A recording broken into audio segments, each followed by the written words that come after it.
Joining me from South Africa, it's afternoon there, mid-morning here in Toronto. Teague joins us. Hey, Chris. Hey, Regan. How's it going? How are you? All well, my friend. All well. You're just finishing off your season down there, are you? Yeah, pretty much. We've kind of had back-to-back seasons.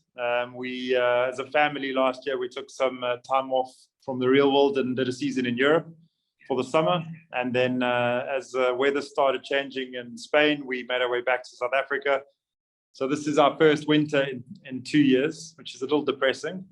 But we'll be in Alabama soon, so exciting. What are you doing on the normal, your normal rotation? Are you AFF, tandem, camera, everything? Mate, I am a professional fun jumper. I take my sports skydiving and fun skydiving serious. I used to work on the rotation back in the day, did a lot of camera work over the years. Because of my love for canopy piloting, I swore never to throw drogues. So I stuck to my guns and fortunately got to jump my own canopy over that time. And then, yeah, as time went on and we slowly moved into maybe more of a structured lifestyle, which allowed us the opportunity to spend more time sports skydiving. Yeah. Can you tell me a little bit about, I don't know much about the history of canopy piloting and swooping in South Africa. I mean, I know a lot about in the States and stuff, but how did it get going down there? And when was it?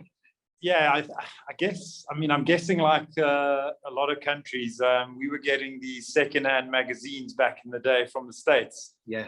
And there were these gangsters from the States, the PD team, who at that point, Ian Bobo, Shannon Pulcher, obviously Jay, and they were all over these magazines. So we're seeing a lot of that kind of stuff. Velocity obviously became quite prominent at that stage. And slowly but surely, the rotation guys started getting that equipment and started getting into high performance canopy stuff. We then hosted one or two of our own events, and I'm going back, geez, man, 2003, 2004, just made it up as we went along kind of thing. We then invited Ian Bobo over to our country, and he explained how we were doing things horribly wrong, and he got all of us in line and showed us the ropes. Yeah. Then we kicked off a national competition. You know, national South African championships started happening, which got huge support. And we ended up hosting the second World Championships in canopy piloting, which was in 2008. Yes. And that was a big event, probably 90 to 100 odd competitors from all over the world. It was quite a big eye-opener, I think, for skydiving South Africa, but we also had really good competitors there. I think we represented well. Yes. And I think there was a little bit of a penny that had dropped, you know, because at that stage, and even today, we don't have wind tunnels in South Africa. The free fall part of the sport is very difficult to compete on the world stage unless you're traveling extensively to get to a wind tunnel. Yeah. Canopy piloting allows you the same opportunity because, you know, 2,000 swoops or 5,000 swoops or 500 swoops can only happen by doing 500 swoops or 2,000 swoops or 5,000 swoops. So I think the playing fields were slightly more leveled in that category because we had the ability to train as hard as everyone else. In fact, after the 2008 World Championships, the World Cup took place, which was in Carletonville, up here in Johannesburg, South Africa. That's north of 5,000 foot above sea level drop zone. And there were lots of exciting landings through the course of that meet and event. But anyway, yeah, I think that's where things kicked off, and we've held the national championships every year since then. And it continues to be a sport or discipline rather that's taken fairly seriously back home. Yeah, that takes you up to the beginning of the Dubai Championship, doesn't it? The first one, 2010. Were you there at that one, Chris? The first one? I wasn't. No, I wasn't at those early ones. I think the first one I got to was the one where Katy Perry came in and gave us medals. Yeah, the Mondial. Just for clarity's sake, at our nationals, we have a barbecue and a few T-shirts. Went to Dubai. And, you know, Katy Perry was quite impressive, but, you know, she was followed up by Usher. I mean, two. It was a crazy event. So obviously the national championships thereafter were mild in comparison in South Africa. But yeah, I think Dubai played a massive role in taking the sport to another level. Things got really professional. All of a sudden, everyone had matching kits. It wasn't just PD. It was Skydive Dubai, PD. There were a few teams that came out of the woodwork. And I think sport sports swooping kicked up to another level and everybody paid attention. I really think Dubai had a huge part to play in that, because all of a sudden professional teams or canopy piloting teams became a thing. And because of that, the level just grew so quickly. Yeah. And the World Games, this will be your third one now. You were down in Colombia, in Calais in 2013. Yeah, and sure. Portland 2017, and now Birmingham, Alabama. What are your memories from those World Games? It's a big thing to take part in, isn't it? It's almost like I don't know. I mean, the standout one was definitely the Colombian one. That was an incredible time for sure, for a range of reasons. I think it was an incredible event. I think also because of the scale of the World Games, they had a number of disciplines that obviously attended, and the South African Sports Association took it quite seriously. You know, we had Sevens Rugby participating in that event, which is a very much supported sport in South Africa. So the skydivers got roped into that kind of party, and we were looked after really well.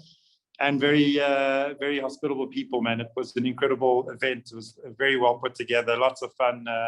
And obviously, you know, Cali's a party destination, so we're showing a really good time at the end of a really tough meet. But yeah, I mean, every event, every World Games is special, regardless to where it's held. I think what it does is it brings a hell of a lot of intimacy to the competition, because you're a smaller group. You get to engage more with the competitors because of the size of the group. Obviously, the level's a lot higher. But you really do get to connect with people that you see at all the big competitions on a closer way. So I think the whole thing is just special. It's not just the sports side, it's actually hanging out with people that are like-minded. Absolutely. And that's a good point you just mentioned as well, that you get to interact with athletes from your country, from all these different sports as well, which is you wouldn't normally get that opportunity. That's for sure. Absolutely. It's really, really good to see the different levels of professionalism and how different disciplines or sports do things.